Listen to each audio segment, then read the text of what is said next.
everybody. Welcome back to another episode of Fix Your Belief Systems. Another way to say that is Fix Your BS.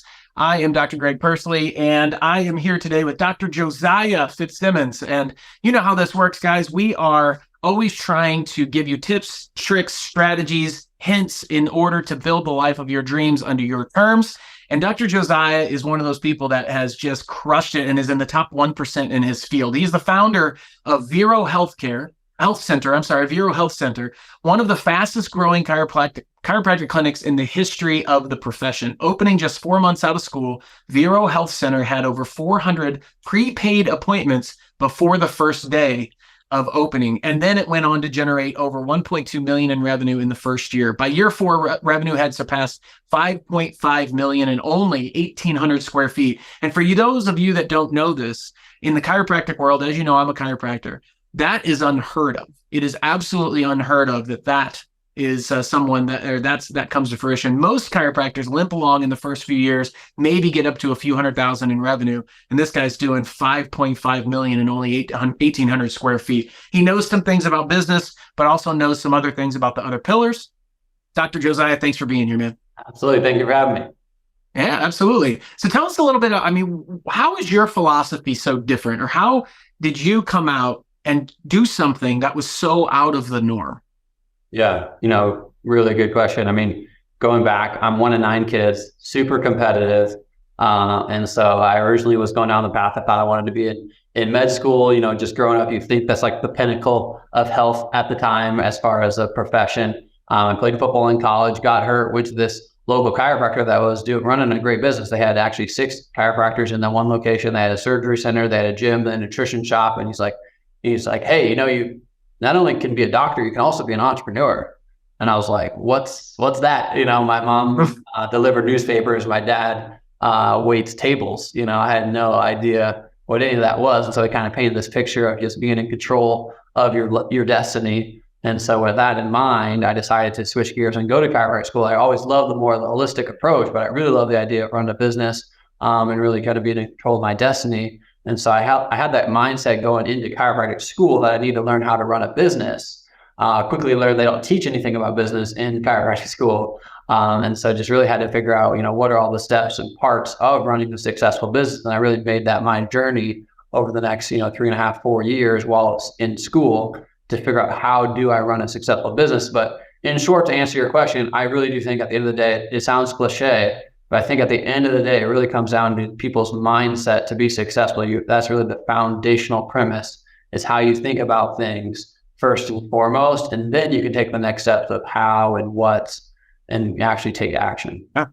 Man, I've heard that from some of the biggest, most successful people on here, is that it's an expectation. I expect to win. I expect to have success come to me in my life. I don't even think about the potential for failure. It's like, what can we do to hit the goals and hit the targets? Now, one of the things that you've set up, because people have to understand, it's not just the chiropractic clinic. Like you're a serial entrepreneur. You've acquired a 48 head cattle feedlot. You bought and sold a car lot. You developed 40-acre business park. You purchased 2 farms and 980 acres. You participated in a tech startup. So, man, your entrepreneurship is just running through your blood. You have some commercial real estate you developed, 100,000 plus square feet worth. So, if you look at that, how are you able to do so many different things in so many different industries, and be successful in all of them? Yeah, I think at the foundation, like we were talking right before we jumped on here, is that business is business. You have operations, you have finance, you have marketing, you have sales, you have these very foundational components, and then it's really, what are you delivering? Are you delivering a product, a service? Is it real estate? What exactly is your deliverable that you're actually selling? But at the end of the day, you really need to have those foundational premises and be able to understand them. And so, I really think at the end of the day, like from a foundational mindset standpoint, I've realized it really just comes down to, I call them 3 separate mindsets. And what I try to talk about is like my mindset around marketing, my mindset around team and hiring, and then my overall mindset around structure and organization. And I feel like those are like my 3 main mindsets that I really try and impart on people that do want to grow and scale your business, or, those are the three areas that you really need to have the focus on the most, because those are the biggest drivers: your marketing, your team, and then what's the scalability and organization of that structure as you continue to grow. How do you delegate? Who are the next hires that you need to have? What KPIs do you track? Who's accountable, for the successes or failures along the way?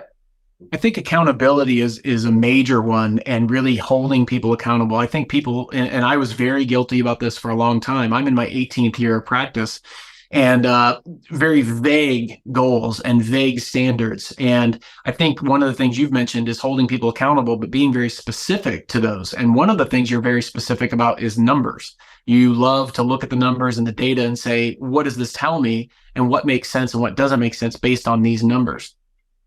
Yeah, absolutely. I think KPIs are really your foundational premise of how you're going to run your business properly. If you don't know your KPIs from all the different parts of your business, then you really don't know your business. You don't know what steps to take, what actions to take, if you're doing well, if you're not doing well. And I think those are really the foundational premise behind you making any decisions. Like I said, marketing being a big one. That's one of the ones I talk to business owners all the time about. I think that's one of the biggest things that doctors and all business owners, for the most part, they underspend on marketing. I think a lot of us view marketing inappropriately. Here's my best analogy is this: the stock market. You go put $1,000 into the stock market. At the end of the year, let's say it turns into $1,500 and you're up 50%. You'd be over the moon. You think you hit the jackpot. You found the best stock ever. Well, I talk to people all the time that spend $1,000 on marketing, and they bring in $5,000, and they're like, well, that didn't work very good. If they brought in $1,500, they would say that was absolutely awful. The exact same ROI, but I found a totally different mindset. Yeah, I agree. And I found with a lot of the times they don't look at it, number one, and number two, they don't even know what those numbers, they don't even have the numbers being tracked to where they can look at those numbers. They don't even know that they actually made that much off of the marketing spend, because they don't track where they're spending their marketing. They don't track the people coming through from that marketing, how much of them converted into patients, how much is your patient value, average worth, how much is the patient value worth. And so if you don't track any of those metrics, then there's no way for you to really know, did that work or did that not work? Secondly, they don't control their expenses, which I was there for a long time. I didn't know where the money was going. It just was, I don't know, do I have enough money at the end of the month to pay the bills? That's kind of how most people, end up.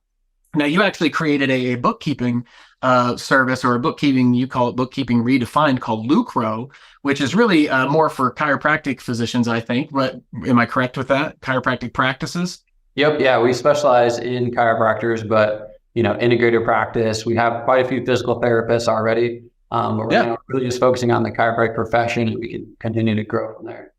But the purpose of it is to make sure people know their financial numbers, where the numbers are, what's happening moment to moment, day to day, so that they can get it done. And I know from working with my clients and working with integrated regenerative practices, chiropractic practices, physical therapists as well, is that most of them don't know. And I was there for over a decade. It was just a hope and a prayer. It was just like, I don't know, is the money coming in enough? It is. Okay, well, I guess that's good. So what do you see as far as working with people? Yeah, I think you're spot on, Dr. Greg. I think most people don't know what their numbers are first, so they don't even know what action to take. And so that's really like my foundational advice, or foundational thing that I hear so many doctors that reach out to me. I'm always like, well, how much are you spending on marketing? What are the different marketing strategies they're using? What's your lifetime value of a customer? What's your labor, spend? What's all the different spends? And they're just like, I think it's around this, what's your average sign-up rate? What are all those different, your show-up rate, all those different numbers. And most of them are just guesses, Yeah. And so I think foundationally, you need to know your numbers first and foremost. You need to know what your numbers are, because you can't take the appropriate action without knowing your numbers. And so most people are just taking action based on what they think they are. But if they actually drill down in a lot deeper, they're going to be able to optimize so much faster. And so that's really our whole entire foundational premise with Lucro, is actually on the first strategy call, before anyone becomes a client, we actually do this whole process we call profit optimization. We break down what's your revenue spend, what's your marketing spend, your labor, your rent, all your overheads, how much are you paying yourself, and so forth. And we actually figure out what is your current capacity versus what is your potential capacity with the team and space that you already have. And we actually come up with a whole calculation of what's your potential lost earnings that a business already have, or what's your potential additional earnings that you could already make just by understanding your numbers and tightening a few screws, not having to hire anybody new, not having to find a new space, not really having to change much, but just tightening a few bolts on what you're already doing. And it's just unbelievable the amount of money we just uncovered for people just in a 30-minute session. Well, I think most people in business in general, they don't know what to do and they focus on the wrong things. They go off of the feeling of what they need to fix. I need to, get more new patients. Well, if your conversion rate is 10%, you probably don't need to get more new patients. You probably need to improve your conversion rate or change your marketing to where the messaging changes and you have higher quality people coming in the door, spend the same amount of money, but they'll throw more money at marketing, not even looking at those other parameters. Or they don't even understand that they have other services they could be offering the patients that are already there. So you add $0 extra to ad spend, and now you have these other services that patients already want, already need. It's already helping them. And they could have just added that and said, hey, do you guys want this? And voila, you have extra money coming in the door. Have you found that same thing? You're spot on. They just don't do the basic groundwork. They're so busy doing one thing to the next. They're probably married. They might have kids. They're involved in activities. There's just so much stuff going on in life. You just get in this routine of going through the motions and you don't take the time. And a lot of entrepreneurs, they might have ADD, they may be undiagnosed, but that's just the mindset, is they're just going to the next thing. They don't have the ability to slow down and run through those numbers. And most people, small business owners, don't have CFOs that work for them, right, for them to crunch all those numbers. And it's just not the personality of a typical entrepreneur to be super, super detail oriented and number focused. Entrepreneur is big vision, big thinking, what's next, big ideas. But what they really need to do to be able to execute those big ideas is they need to know their numbers first and foremost. And so that's our whole goal, is to help doctors, understand their numbers first, and then they can execute their dreams, visions, and goals much, much easier and much faster. That's well said. If you ever read Traction by Gino Wickman, he talks about visionary versus integrator.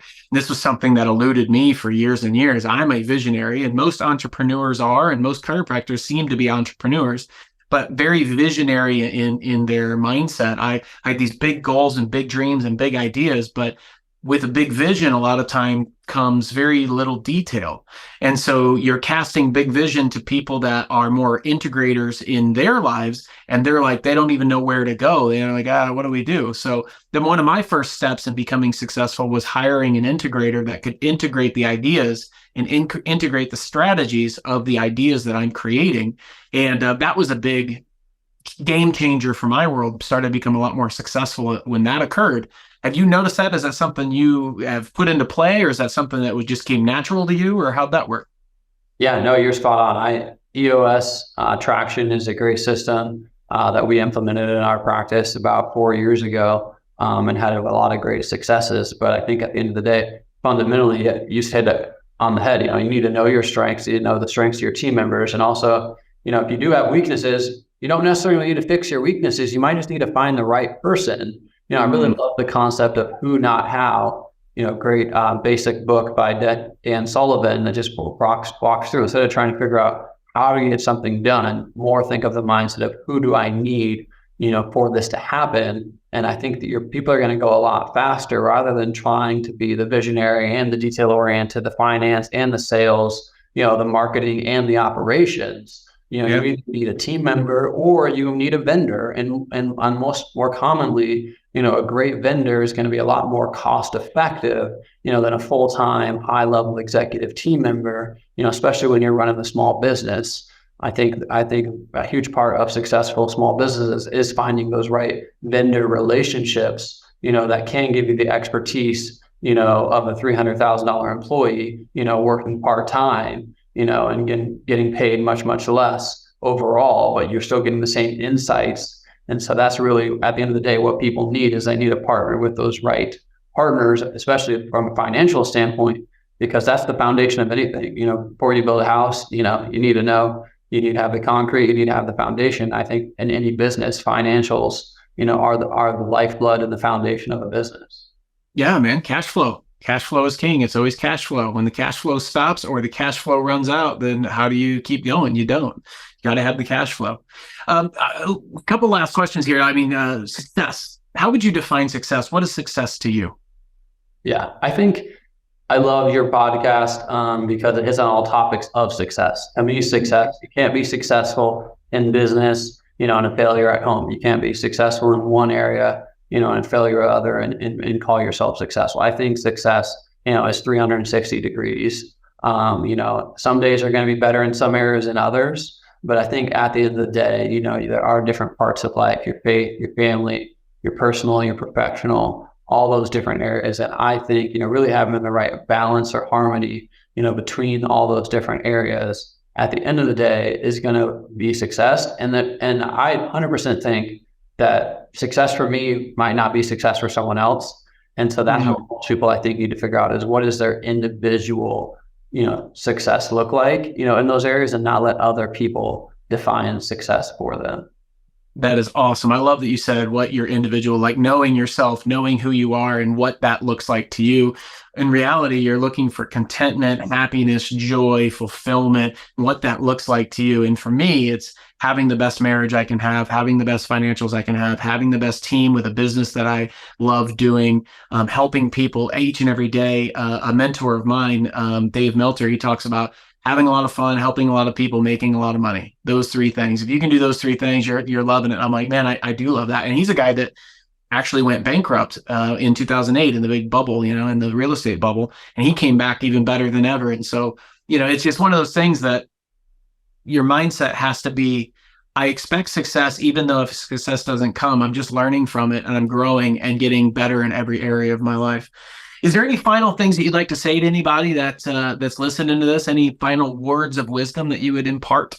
Yeah, I think biggest thing I want to get across, like I said earlier, is mindset. Is just that everyone that's listening to this call, no matter where you are, no matter where you want to be, you're in control. Everyone is in control of their own destiny. There's great opportunities, things like this podcast. That if you want to get to that next level, I really think there's nothing different between where you are and where you want to be, but figuring out the right mindset first, because the how, the what, that's all been done. It's documented in some book or some podcast, and there's a coach or there's somebody that can help you get there, but I think if you can get your mindset figured out first, that's first and foremost. And like I said, if you want to grow your business, then I think the next step is, understanding your numbers and then taking action on it. So like I said, obviously at my business, we'd love with Lucro and be honored to help you take those next steps if you are interested, in growing your organization. Everybody needs bookkeeping. Everyone needs to file taxes. You got to do the basics. And that's really our entire plan is we're going to do something you already need, but we're going to provide way, way further above and beyond value every single month. We actually give you action items based on my own clinic. If I was you, what would I do? And how would I take action based on all the different numbers that come back every single month? That's awesome, man. Love it. I really appreciate your time. Really appreciate you giving these nuggets of wisdom that really they don't just apply to chiropractic. They apply to literally any business. You got to know your numbers first. That's the step one. And the only way to know them is to not be afraid of them and dive in and just go, where am I currently at? I always talk about the 5 A's. You have to become aware, then you have to acknowledge, and then you have to accept. And then you have to work towards creating an action item or action plan of some sort. And then you have to attack that plan.